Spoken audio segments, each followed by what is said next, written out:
Haus je, že ani ne týždeň predtým, ako vychádza remake legendárnej hry Mortal Kombat, na ktorú sa osobne ja veľmi teším, tak ten Mortal Kombat si strúhli známe mená z našej domácej politiky. Teraz v uplynulých dňoch jeden chalanisko na Instagrame, šikovný programátor a AI nadšenec, ako o sebe píše vo svojom profile, Tomáš Ševčík, zverejnil video, kde pomocou umelej inteligencie vlastne prerobil známe tváre práve z tej slovenskej politiky do bojovníkov práve z tejto hry Mortal Kombat. Takže môžeme si to spolu pozrieť. A Haus je, že vyšlo to doslova iba včera.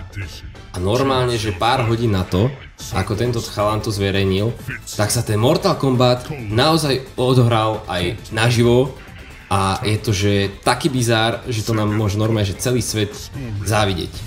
Kalitava, Šimečka, Nesurek, Šalaga, Elin Matovič. Konkrétne Matovič a Kaliňák sú teda samozrejme v hlavnej úlohe.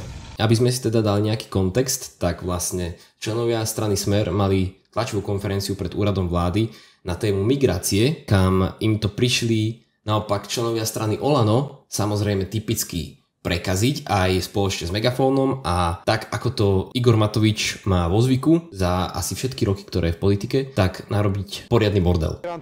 O ktorých nič nevieme. Nevieme No, absolútne nič. samozrejme pekne obrandované auto, megafóny. A Takže by som chcel poprosiť, vypočkáme chvíľu. je sranda, že proste Fico, nech sa už na tých tlačovkách, teda hlavne s Matovičom, deje, že čokoľvek, tak on si vždy zachová, že absolútny pokoj. On je vždy úplne nad vecou. Asi, že nikdy som ho nevidel, že vybuchnúť. Dajte mu nejaké pilulky, nemáte Lexaurin? Nemáte Lexaurin.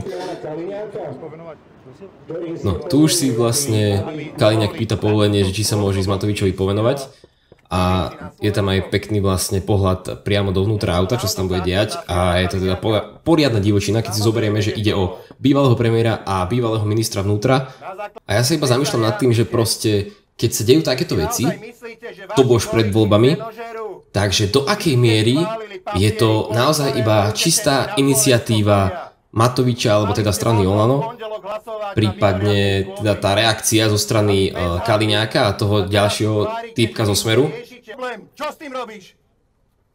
No už sa tu začína situácia vyhrocovať. No, Kaliňák otvára dvere. A tuto začína sranda.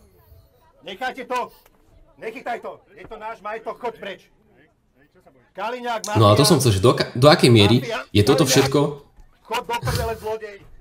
naozaj zámer týchto ľudí a do akej miery je to proste vopred dohodnutá akcia. Lebo keď sa nad tým zamyslíme, tak proste toto reálne dvihne o nejaké percento hlasy aj jednej, aj druhej strane.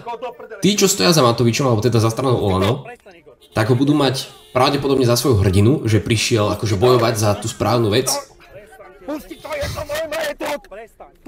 A naopak voliči Smeru budú zase hrdí na Kaliňáka, že takto prišiel efektívne riešiť situáciu a proste bojoval za tých svojich a jednoducho už lietajú rany.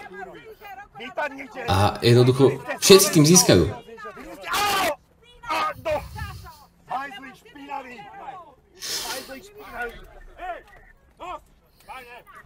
Toto je normálne, že slovenská politika skratky. Než toto som pozeral už aj vtedy predtým, keď som si to pozeral pred videom, že čo robili tí policajti dovtedy.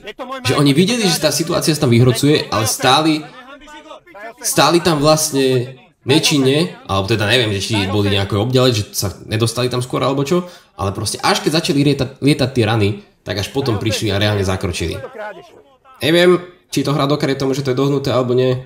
Čiže takto si to medzi sebou rozdal Kaliňák aj s Matovičom. Ja som fakt iba, že v nemom úžase. Ešte to som chcel dokončiť k tomu, že všetci tí, čo nebudú voliť ani Smer, ani Olano, a teda každý normálny človek sa na tú situáciu bude pozerať, že Ježiši Kriste, čo sa tu tam deje. Ale reálne sú ľudia, ktorí budú cítiť vďaka tomuto obdiv k Matovičovi a reálne sú ľudia, ktorí budú vďaka tomuto cítiť obdiv ku Kaliňákovi. A teda obom stranám to tak či tak v nejakom smere pomôže. Si myslím, teda ja osobne. A ako som hovoril o tom, že Fico sa vlastne stále drží ako keby na úrovni a že jeho to nevyhodí z miery a je ako keby stále pokojný a kľudný, tak on sám dal len pred pár hodinami k tomuto celému svoje krátke vyjadrenie, tak ja si myslím, že aj to si môžeme v rámci toho celého pozrieť spoločne. Vážení priatelia, musím sa zastať mojich kolegov, ako inak. Keď po tom, čo prišiel Matovič provokovať na našu tlačovú konferenciu, urobili s ním poriadok.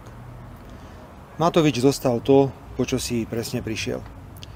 Ja keď som bol na vojne, tak ma vždy učili, že s debilom, s bláznom sa nedá vyjednávať a že jedna facka je lepšia ako 30 minút vyjednávania. Nie je iba to ľúto, že nedostal mokrou rukou, lebo vtedy by to bola vodoliečba. Ak sa nemýlim, tak toto už na nejakej tlačovke alebo v nejakom rozhovore povedal, takže zostáva v rámci svojho lóru. Každopádne, aká je proste toto hanba, že v našej politike sa dejú takéto veci. Akože není to v podstate nič nové, hej? Akože stále je to iba čosi, čo už sme videli, len teda v nejakej novej podobe, ale úprimne si myslím, že toto nebolo iba tak, že zrazu by Matovičovi skrsol v hlave nejaký nápad. Tam akože, keď si zoberieme, že o akú moc a samozrejme aj peniaze v tej politickej hre ide, tak že by sa tieto veci diali náhodou, to sa mi proste nechce veriť. Pretože práve tam, kde sa točí veľká moc a veľké peniaze, tak sa najviac veci ovplyvňujú. Čo je aj dôvodom, prečo mám na veľa vecí tak kritický pohľad, pretože neverím tomu, že sa takto, že celoštátne alebo nejako celospoločenské veci nejakým spôsobom proste nemanipulujú a že sa dejú vyslovene len tak, že zrazu niekoho niečo napadne alebo prípadne vyslovene pre dobro nás ľudí. Čiže toľko asi k môjmu odkazu k tejto Mortal Kombat kauzičke a ja sa budem tešiť, keď mi dáš odber, aby sme sa mohli takto zase spoločne odreagovať pri nejakom ďalšom videu. Takže díky moc za sledovanie a čaves.